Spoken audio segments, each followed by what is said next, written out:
Hi guys and girls, I'm Obsidian Ant and welcome back to Monster Hunter World. Today we're looking at forging some new armour and a new weapon as well. All geared up to take on the monster I need to attack. I've got some water resists here and I've got a glaive that has the lightning or the thunder element.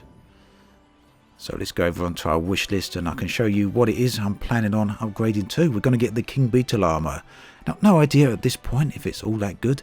It doesn't have much in the way of resists. Over the side you can see it's reasonably good at resisting thunder and it's pretty good at resisting dragon as well. And it's a dragon resist that I actually want it for the next part in the quest when we get there. The dragon bone glaive is the weapon I'm going to forge as well. And you can see that's got a very good dragon element on it over on the right. So, yep, the next guy I need to take on in the chain of quests is a dragon. But before we do that, we need to prepare. So let's have a look in the Monster Hunter notes. And you can see one of the items I need for the armour is an aqua sac. And I need to hunt this guy here. Over on the right, he does drop an aqua sac. Well, he doesn't actually drop it, I don't believe. It's a reward for killing him. Hopefully we get it. Killed him a few times. This guy's not too hard as long as you're relatively well equipped. And as long as you evade him when he gets into the water. The water can be a little bit of a problem to navigate through. But we can find him over in, I should say it's here somewhere, in the Wild Spire Wastes. That's where we need to go. Right, here we are then. Time to track him down. Let's see what we got in the little chest here. A few supplies we might as well take along the way. Screamer pod. Slinger ammo that emits an ear-splitting sonic blast. Let's see if we can find him then. Now normally he's over on the southeastern corner of the map, over in zone 10. Sometimes if you've got enough research points you can go straight to your target. Haven't got enough research points for this particular monster, so we're just going to run over to zone 10 and see what's there. Maybe he's sitting there waiting. Water can be a bit of a pain to navigate through. As I'm getting to the deep water here you can see the guy's slowing down, so that alone can make the monster a little bit difficult to fight, but on his own he's not too hard, at least at this stage of the game, although I'm not that far through, to be perfectly honest. But we want the pieces that he drops. So, saying that, we probably have to track him. Oh no, it looks like he's over there. That's pretty handy. That's where I expect him to be anyway, but very easy. Right, so the thing with this guy is that he's weak to two different elements, but it's dependent on his current status. When he's covered in water, he's weak to electricity or thunder. And when he's covered in mud, then he's weak to water. You can use the water to chip the mud off, but it actually he becomes more immune to the electric. So you need to stick to one of those elements and stick with it. Preferably drawing the guy out to where you need to fight him. In the case for here, fighting with electricity, I want to keep him in the water rather than on land where he will dry out. Key thing with the insect glaive is to make sure you use your buffs. I've got both the red and white one here. So that's strength and agility, or speed should I say. Now, one thing I often find when doing these sort of fights in videos is that it's a little difficult to both concentrate on talking as well as concentrate on doing a good job with the fight, and you can see that here because I just keep pressing the button too early and missing him. So the proof is probably in the pudding when it comes to you viewing these types of videos, but I'm actually not too bad at this game and can do the fights reasonably well, although you probably wouldn't believe it looking at it here. I'll try and get some better fights uploaded at another point. Come on, I can do better than this. I'm going to faint in a minute, aren't I? Okay, just the way it goes. Sometimes you get on and you have absolutely abysmal fights. You start fainting very early on, you lose very early on. Other times you can excel. As with many things then, just a case of practice. Now I've drawn over, or summoned over rather, one of those little health pods, and there was already one here. Oh, now I've gone and fallen in the mud. So this video so far is really a classic case of how not to do things, making a right pig's ear of it. But I'm not ashamed to upload it. You can all have a look at the worst of my fights as well as some of the best of them when I get round to uploading the better ones. Right, sooner or later he's hopefully going to start running away.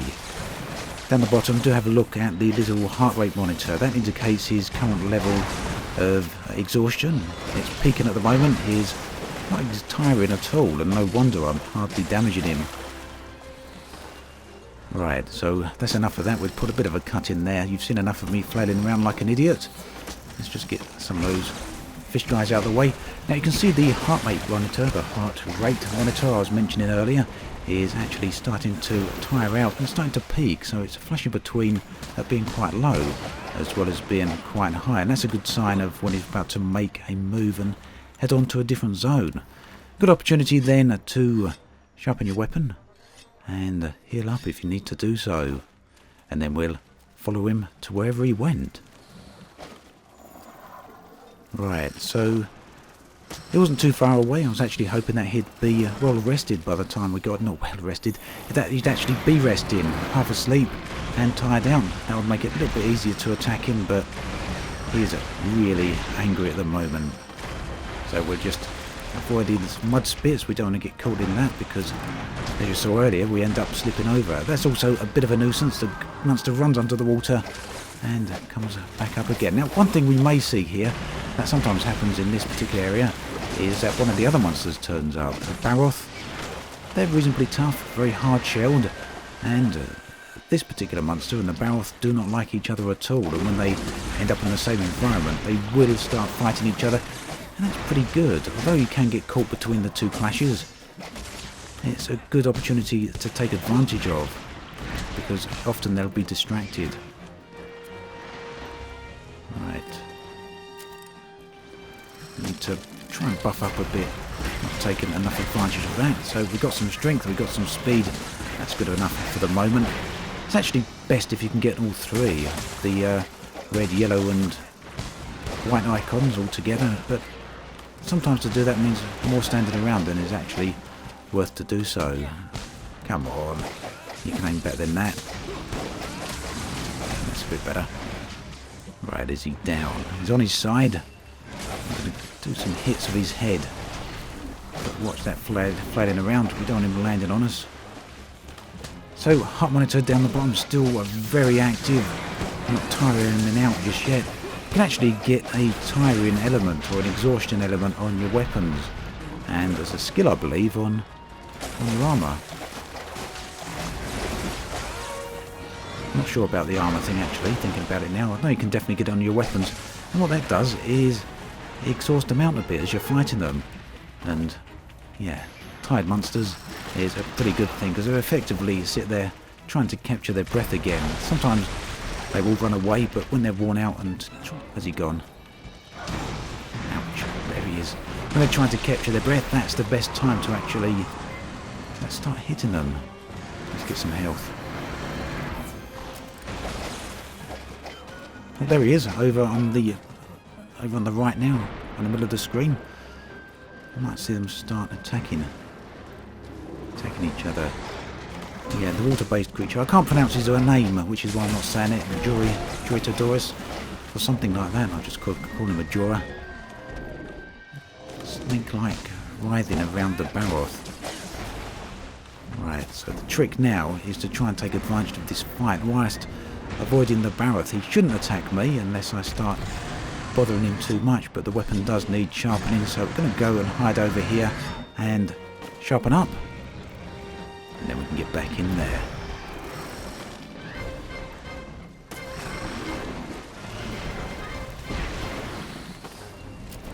How are we doing? Right, he's going to charge. Am I going to get caught? Nope. We're alright.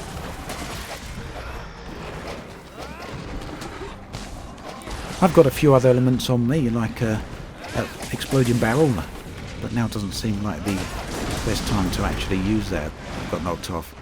Those type of things are best used when they're planned. And to be perfectly honest, this guy isn't that tough. It's just more I'm making a bit of a pig's ear of it.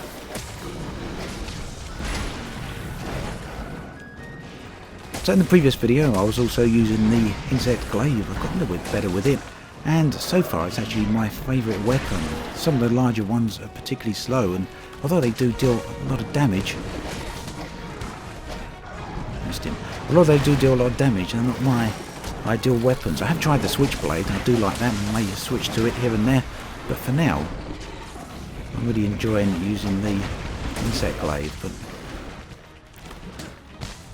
I think he's going to run off at the moment. Look at the heart rate down the bottom. He's actually starting to get exhausted, and that's probably because there's two of us going on at him right now.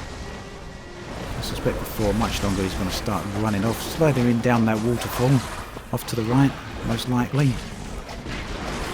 Let's try and do a little bit more damage though. See how much more we can get in there before that does happen. Not paying enough attention to the Baroth. Come on, get up, get up. I'm going to need to heal in a minute, but I'm going to get as much damage in as I can before I start pausing to do that.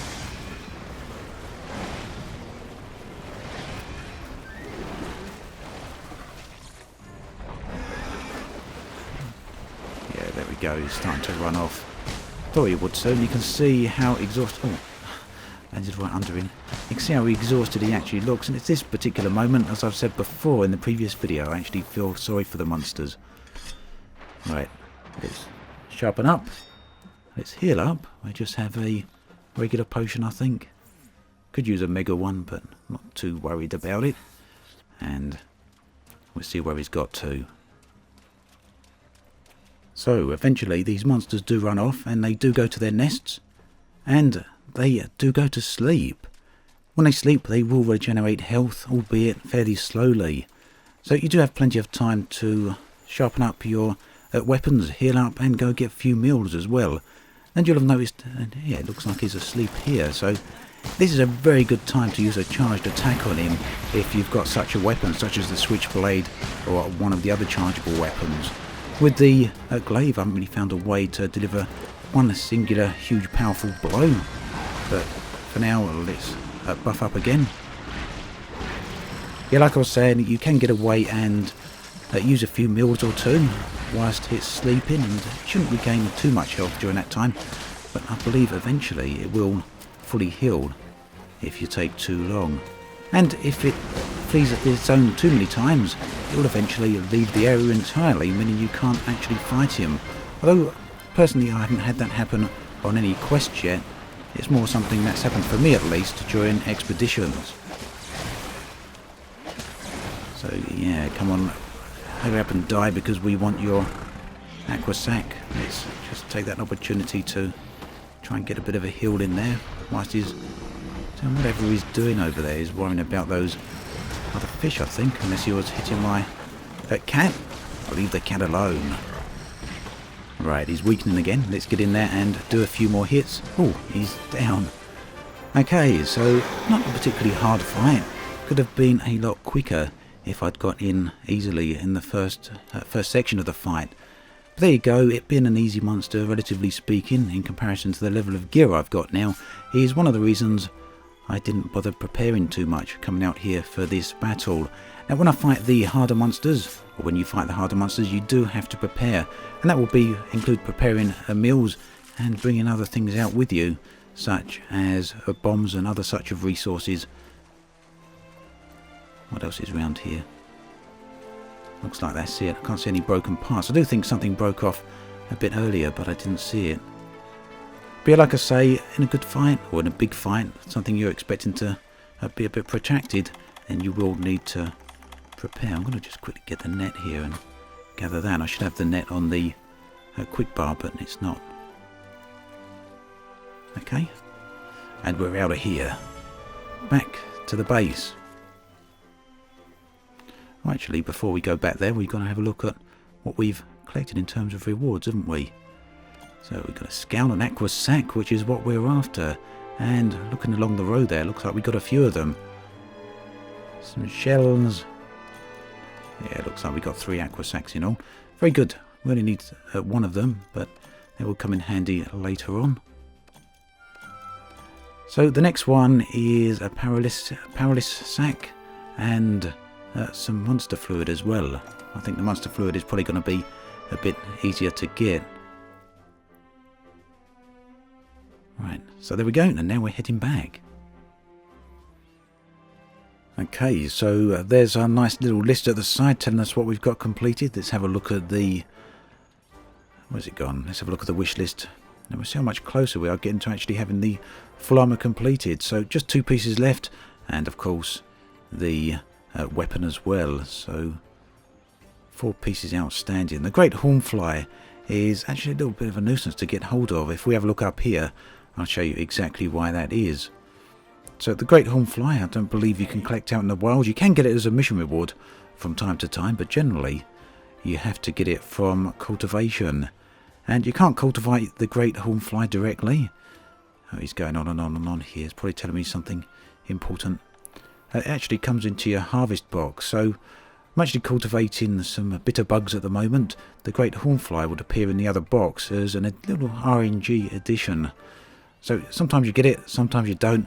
But it seems to be very uncommon. I've got 4 of them so far, still waiting on the 5th. We don't need any more fertilization in there. You can use summoner jelly, which will help attract the little Great Hornfly. Will help attract the Great Hornfly. Did we have a look at these? We might be able to collect some research. I didn't quite pay attention to all the messages coming in. Yes, so we get an additional armor sphere here. You can use these to increase the damage resistance on your armor. And we're going to put another research in there as well. So collect honey, collect mushrooms, collect flora. And let's put flora in. Actually getting quite close to completing that one as well. So I'm going to run up the back and show you what the armor actually looks like. A little bit over the top, but that really is the Monster Hunter style. I could craft half of it now, but it's so much more satisfactory when you craft all of it in one go. So I'm going to wait till I can actually craft everything in my wish list before I craft any of it. But I thought you'd like to see what it's all about. Where are we going? Forge equipment, armor, and down here, the King Beatle one. So let's outfit the guy with it. Nice chunky armor look. Look at that. Kind of ridiculous looking, I think. I would have the helm hidden though. Oh look, he's showing the other one, which is also hidden. But at any rate, there you go. That's what it looks like. Like something out of Power Rangers. But it does the job. Quite a bit of protection in there. And I can use all the armor spheres I've been collecting to upgrade it significantly, and we can go out and carry on our way on the quest. And go to the quest board here. I will let you see whereabouts I am in the story. So the Redoban roadblock. Redoban isn't too difficult. I nearly had him beat just on the expedition out there, but I want to do it with a better breathing room, so that's why I'm upgrading the armor so I can better face him. Let's have a quick look actually at him in the hunter's notes. If I choose the right one, the Redoban. I think I've got him here. Yep, he's listed right there, and we can see on the physiology he's most weak to the dragon element, which is why I'm waiting to go back before I actually try and attack him with anything other than a dragon element. I did try and attack him with fire element previously, and like I said, I nearly defeated him with that, but I'd rather wait until I'm fully up to scratch and able to deal all the damage I need to deal. So for now, I think that's as good a place as any to leave things, and we'll pick back up from here in another video. As always, thanks for watching, and I'll catch you guys and girls next time.